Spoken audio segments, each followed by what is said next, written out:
Okay ಕಿಪ್ಪಿ, ಮುತ್ತು ಅವ್ರ family ಅವ್ರ ಬಗ್ಗೆ ಎಲ್ಲ ಏನ್ ಹೇಳ್ತೀಯಾ? ಅವ್ರು ನನ್ನ ಫ್ಯಾಮಿಲಿ ಹೇಗೆ ಅವ್ರ ಫ್ಯಾಮಿಲಿ ಕೂಡ ಹಾಗೇನೆ. ಸೊ ರೀಸೆಂಟ್ ಆಗಿ ಅವ್ರ ಪಪ್ಪ ಎಕ್ಸ್ಪ್ಲೇನ್ ಆದ್ರು ನಂಗೆ ತುಂಬಾ ಫೀಲ್ ಆಯ್ತು. ಯಾವಾಗ? ಜಸ್ಟ್ 1-2 ವೀಕ್ಸ್ ಆಯ್ತು. ಹೌದಾ? ಏನಾಗಿತ್ತು ಅಪ್ಪಂಗೆ?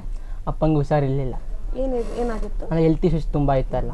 ಸೊ ಅವಾಗ ನಾವು ಅದನ್ನು ಕೇರ್ ಮಾಡೋಕ್ಕೆ ಹೋಗಲಿಲ್ಲ. ಏನು ನಾರ್ಮಲ್ ಆಗಿ ಬರುತ್ತೆ ಬಿಡು ಅಂತ ಅಂದ್ಕೊಂಡು ಸುಮ್ಮನೆ ಆಗಿಬಿಟ್ವಿ. ಆಮೇಲೆ ಅದು ತುಂಬ ಫುಲ್ಲು ಸಾಯ ಸ್ಟೇಜ್ ಕೊಂಟೋದ್ರು. ಅಮ್ಮ ಚೆನ್ನಾಗಿದೆ. ಅಮ್ಮ ಹೆಂಗ್ ಮಾಡ್ತಾರೆ? ಅಮ್ಮ ಮನೆಯಲ್ಲೇ ಹೌಸ್ ವೈಫ್. ಇವಾಗ ಯಾರು ಫುಲ್ ಮನೇಲಿ ಸಪೋರ್ಟಿವ್? ಯಾರು ಸಪೋರ್ಟ್ ಬಂದ್ಬಿಟ್ಟು ನಮ್ಮ ಅಣ್ಣ ಅಂತ ಇದ್ದಾರೆ, ಅವ್ರು ಎಲ್ಲದಕ್ಕೂ ನೋಡ್ಕೋತಾರೆ. ಸ್ವಂತ ಅಣ್ಣ ಇದ್ದಾರೆ. ಸ್ವಂತ ಅಣ್ಣ. ಈಗ ಅಣ್ಣನ ಸಪೋರ್ಟ್ ಇದೆಯಾ ನಿಮಗೆ? ತುಂಬಾ ಸಪೋರ್ಟ್ ಮಾಡ್ತಾರೆ ನಮಗೆಲ್ಲ, ಮನೆಗೆಲ್ಲ. ಮಾತಾಡ್ಸಿದ್ಯಾ ಕಿಪ್ಪಿ ಅಣ್ಣನಿಗೆ? ಅವ್ರ ಅಣ್ಣನ ಮಾತಾಡ್ಸಿದೀನಿ, ಅವ್ರ ಅಕ್ಕ ಎಲ್ಲಾನು ಮಾತಾಡ್ಸಿದೀನಿ. ಬಟ್ ನಾನು ಅಷ್ಟು ನನಗೇನು ಅಂದರೆ ಬೇರೆ ಜೊತೆ ನಾನು ಮಾತಾಡ್ಬಿಡ್ತೀನಿ. ಅವ್ರ ಫ್ಯಾಮಿಲಿ ಅಂದಾಗ ಸ್ವಲ್ಪ ಭಯ ನನಗೆ. ಏನೋ ಅಂದ್ಬಿಡ್ತಾರೆ, ಏನೋ ಬೈದ್ಬಿಡ್ತಾರೆ ಅನ್ನೋ ಥರ ಫೀಲಲ್ಲಿ ಮಾತಾಡ್ತೀನಿ. ಬಟ್ ನಿಜವಾಗೂ ನಾನು ಅವ್ರ ಪಪ್ಪ ತಿರ್ಕೊಂಡಿದ್ದಾಗ ನಾನೇ ಜಾಸ್ತಿ ಹತ್ತಿದ್ದೀನಿ. ಅವರು ಹತ್ತಿದ್ದಾರೆ ಬಟ್ ಇಲ್ಲ ಅಂತಲ್ಲ, ಬಟ್ ನಾನು ಹತ್ತಿದ್ದೀನಿ. ಬಿಕಾಸ್ ಅಂದರೆ ಆ ಫೀಲು ನಾನು ಅನ್ವಯಿಸಿದ್ದೀನಿ. ನನಗೂ ಪಪ್ಪ ಇಲ್ಲ, ಬಟ್ ಇವನಲ್ಲಿ ಏನು ಗೊತ್ತಾ, ಅವ್ರ ಪಪ್ಪ ಮೆಮೊರಿಗಳಿದೆ, ಬಟ್ ನನಗೆ ಮೆಮೊರಿಗಳಿಲ್ಲ. ಸೊ ಅದಕ್ಕೆ ನನಗೆ ಒಂಥರ ಫೀಲ್ ಆಗೋಯ್ತು. ನಾನು ಅದಕ್ಕೆ ತುಂಬ ಹತ್ತಿದ್ದೀನಿ. ಸೊ ಇವರ ಫ್ಯಾಮಿಲಿ ಕೂಡ ನನ್ನ ಫ್ಯಾಮಿಲಿ ಥರನೇ ನಾನು ಭಾವಿಸ್ತಾ ಇರೋದು. ಅವ್ರ ಫ್ಯಾಮಿಲಿ ಬೇರೆ, ಇವ್ರ ಫ್ಯಾಮಿಲಿ ಬೇರೆ ಅಂತ ನಾನು ನೋಡಲ್ಲ. ಅವ್ರ ಮಮ್ಮಿನೂ ಕೂಡ ನನಗೆ ತಾಯಿನೇ, ನನ್ನ ಅಮ್ಮನೂ ಕೂಡ ಅವ್ರಿಗೆ ತಾಯಿನೇ. ಸೊ ಇಬ್ಬರೂ ಫ್ಯಾಮಿಲಿ ಒಂದೇ ನಾನು ಬಯಸೋದು. ಸೊ ಏನಂದರೆ ಅವರ ಅಪ್ಪ ಅಮ್ಮನ ನಾವು ಒಂದೇ ಥರ ನೋಡಿದ್ರೆ ಅವರು ಮಗಳಾಗಿ ಅಕ್ಸೆಪ್ಟ್ ಮಾಡ್ತಾರೆ. ಸೊ ಅಪ್ಪ ಅಮ್ಮನ ಬೇರೆ ಥರ ನೋಡೋದು, ನಮ್ಮ ಅಪ್ಪ ಅಮ್ಮ ಮಾತ್ರ ನಮ್ಗೆ ಅಪ್ಪ ಅಮ್ಮ, ಅವ್ರ ಅಪ್ಪ ಅಮ್ಮ ಅಲ್ಲ ನೋಡಿದ್ರೆ ಏನಾಗುತ್ತೆ ಅಂದರೆ ನಮ್ಮನ್ನ ಇಷ್ಟಪಡೋನು ಪರಲ್ಲ, ಮತ್ತು ಅಲ್ಲಿ ಜಗಳಗಳು ಜಾಸ್ತಿ ಆಗುತ್ತೆ, ಮತ್ತು ಅವ್ರಿಗೆ ಅದು ಇದಾಗಲ್ಲ.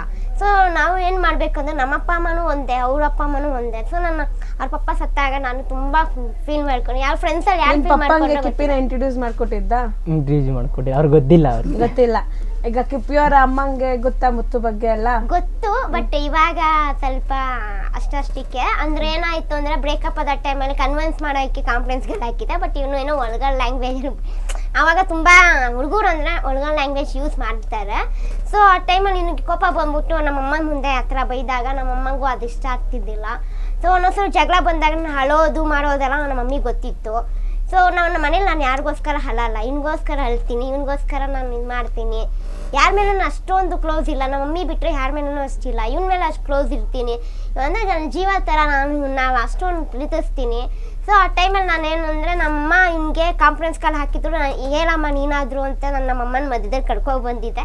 ಬಟ್ ಅವ್ರ ಮುಂದೆ ಒಳಗಡೆ ಲ್ಯಾಂಗ್ವೇಜ್ ಬೈದೆ ನಮ್ಮಮ್ಮಗೆ ಅದು ಇಲ್ಲಿ ತಕ್ಕ ಅದನ್ನ ಇಷ್ಟ ಆಗಿಲ್ಲ. ಸೊ ಅದಕ್ಕೆ ನಮ್ಮಮ್ಮ ಅದನ್ನು ಅಕ್ಸೆಪ್ಟ್ ಮಾಡ್ತಾರೋ ಬಿಡ್ತಾರೋ ನನಗೆ ಗೊತ್ತಿಲ್ಲ.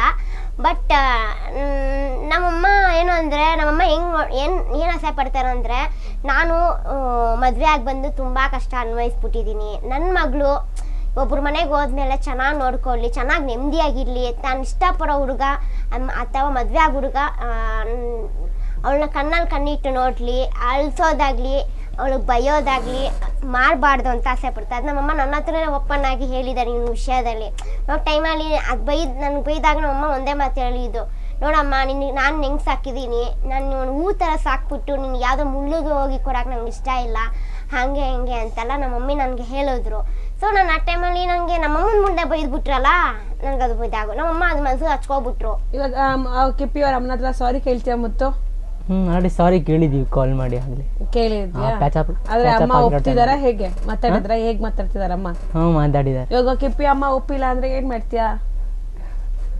ಏನ್ ಮಾಡೋದು, ಮುಂದೆ ಏನ್ ಮಾಡ್ಬೇಕಂತ ಅನ್ಸೋದು ಅದನ್ನ ಮಾಡ್ಬೇಕಷ್ಟೇ. ಒಪ್ತಾರ ಕಿಪ್ಪಿ ನಿಮ್ಮ ಮನೇಲಿ? ಒಪ್ತಾರೆ ಏನಿಲ್ಲ. ಬಟ್ ಏನ್ ಗೊತ್ತಾ, ಇವಾಗ ಅಪ್ಪ ಅಮ್ಮಗ ಒಂದು ಕನಸು ಅಂತಿರುತ್ತೆ. ಆ ಕನಸನ್ನ ರೀತಿಯಲ್ಲಿ ಇವನು ಇದ್ರೆ ಇಷ್ಟಪಟ್ಟೇ ಪಡ್ತೀವಿ.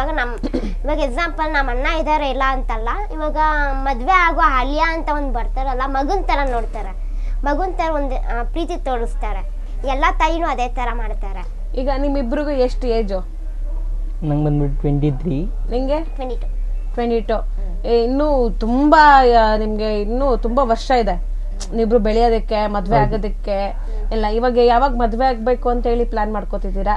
ನಮ್ದೆಲ್ಲ ಅಚೀವ್ಮೆಂಟ್ ಎಲ್ಲ ಕಂಪ್ಲೀಟ್ ಆಗಬೇಕು, ನಾವೇನು ಅಚೀವ್ಮೆಂಟ್ ಆಗ್ಬೇಕು ಅಂತೂ ಇದ್ದೀವಿ. ಮತ್ತೆ 1.5 years ಆಗ್ಲಿ ಅಂತ ಸುಮ್ಮನೆ ಇದೆ. ಇವಾಗ ತುಂಬಾ ಜನ ನನಗೆ ಹೇಳ್ತಾ ಇದ್ದಾರೆ, ಪರ್ಸನಲ್ ನನ್ನ ಫ್ರೆಂಡ್ಸ್ಗಳು ಎಲ್ಲರೂ ಹೇಳ್ತಾ ಇದ್ದಾರೆ, ಮತ್ತೆ ಅವ್ನು ಚೇಂಜ್ ಆಗ್ಬಿಡ್ತಾನೆ, ಮತ್ತೆ ಯಾರು ಏನಾದರೂ ಒಂದು ಇದು ಮಾಡ್ತಾನೆ, ಬೇಗ ಮದುವೆ ಆಗ್ಬಿಡು, ಮದುವೆ ಆಗಿದ್ರೆ ಇನ್ನೂ ಅವನು ಏನು ಮಾಡ್ಕೊಳಕ್ಕಾಗಲ್ಲ ಅದು ಇದು ಅಂತಾರೆ. ಬಟ್ ನನಗೇನಂದ್ರೆ ಅವನ ಮೇಲೆ ನಂಬಿಕೆ ಇದೆ. ಇವಾಗ ಒಂದ್ಸತಿ ಬೆಂಕಿಗೆ ಬಿದ್ದು ಅದನ್ನ ಸುಟ್ಕೊಂಡ್ಮೇಲೆ ಅವ್ರಿಗೆ ಬುದ್ಧಿ ಬಂದಿದೆ ಅಂದಮೇಲೆ ಮತ್ತೆ ಅದೇ ಕೆಲಸ ಅವ್ನು ಮಾಡಕ್ ಹೋಗಲ್ಲ. ಇವಾಗ ನನ್ನ ಹತ್ರ ಜಗಳ 1000 ಸತಿ ಜಗಳ ಆಡ್ತಾನೆ, ಹಂಗಂತೇಳಿ ಅವ್ನನ್ನ ಬಿಟ್ಟೋಗೋ ಅಂತ ಸಾಧ್ಯನೇ ಇಲ್ಲ. ಕ್ಷಣ ಕ್ಷಣದ ಸುದ್ದಿಗಳಿಗಾಗಿ ಫ್ರೀಡಂ ಟಿವಿ ಸಬ್ಸ್ಕ್ರೈಬ್ ಮಾಡಿ, ಲೈಕ್ ಮಾಡಿ ಹಾಗೂ ಫಾಲೋ ಮಾಡಿ. ಹೊಸ ಸುದ್ದಿಗಳ ನೋಟಿಫಿಕೇಶನ್ಗಾಗಿ ಬೆಲ್ ಐಕಾನ್ ಮೇಲೆ ಕ್ಲಿಕ್ ಮಾಡಿ.